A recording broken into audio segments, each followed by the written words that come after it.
Hi and welcome to Gizmo, the classic motoring YouTube channel.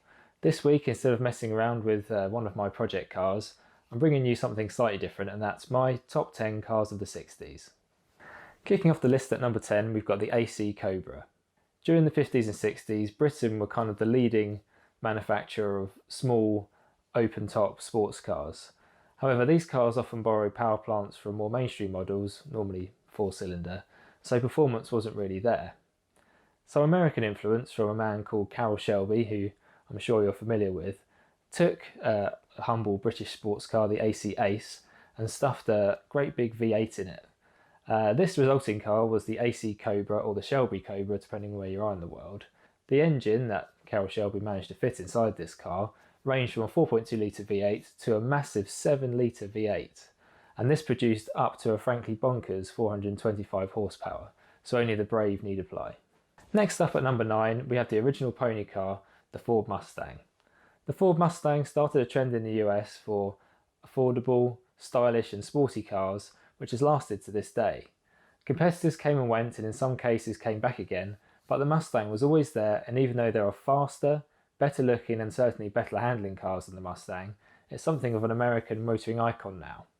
The Mustang has appeared in many films, but its appearance in Bullitt, driven by Steve McQueen, that has upped the desirability factor of that fastback model in particular, and why it's one of my favourite classic cars of all time.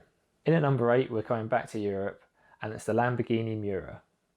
A mid-engine road car in the 60s was a pretty rare sight, and one powered by a V12 engine probably makes the Miura one of the first examples of a supercar as we know them today. My fondness for the Miura, though, primarily comes from the film The Italian Job. I'm sure many of you will recall the scene of the Miura winding its way through the Alps, with Matt Monroe's On Days Like These as the backing track.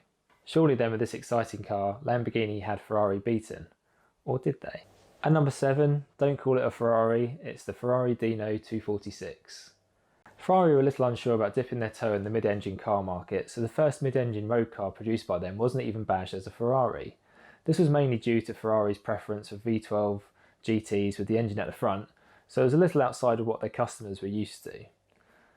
So, badged as a Dino after the V6 engine designed by Alfredo Dino Ferrari, this car was no supercar in terms of performance, but certainly formed the template for mid-engine Ferraris to come. Number 6, the classic Mini. Now this car shouldn't really be on the list, as they started making these in the late 50s, but you can't have a list of 60s cars without the classic Mini. As iconic as it was small, this tiny economy car straddled class and was a favourite of the rich and poor alike, with many celebrities of the time pictured with their Minis. Innovative, fun and cheap, the Mini had a lot going for it and even outclassed more powerful and expensive machinery on the racetrack and on the rally stage. I'd love to have a 60s Mini one day, or even a Mini full stop to be fair if I ever get the room for one. I'm sure I can find the spare 10 feet somewhere.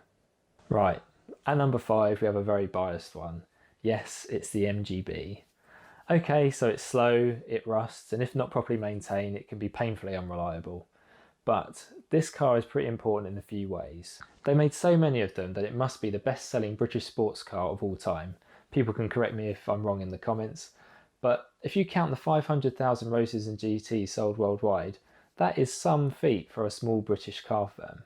It's this popularity that has kept prices low for what I consider to be a handsome machine, and it's an ideal entry into classic car ownership, with spares being readily available. The MGB will probably always have a stigma for being a little too popular, and the later models really should have been developed to keep pace with competition, but in the 60s you could do a lot worse than an MGB. I really do wonder that if they had ended production in 1969, or maybe slightly earlier, whether the classic car world would see the MGB in a different light. Right, number 4, it's the Porsche 911. The 911, as we know now, is legendary.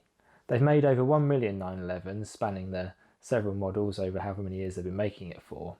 The original 911 was built as a bigger, more comfortable and more powerful replacement to the 356 that preceded it. From there it went from strength to strength, gaining more power, better handling and more success on the racetrack with each new iteration. And that's probably why 911s are so good. They've just been making the same car iteratively better generation after generation. However, my favourites are still those early 60s cars with their narrow bodies and small bumpers that started the whole thing off. Okay, so we're getting towards the end of the list now with only the top 3 remaining. And at number 3, we have the most famous Aston Martin of all. It's the Aston Martin DB5. Immortalised on screen as James Bond's car, the DB5 is one of my favourite cars of all time. I have no idea if they're supposed to be any good to drive or not. Probably not, but I just don't care. Just let me have a drive in one wearing a tux with the theme tune playing and I'll be the happiest man alive. Okay, and number 2, we're back to classic Ferrari, and it's the Ferrari 275 GTB.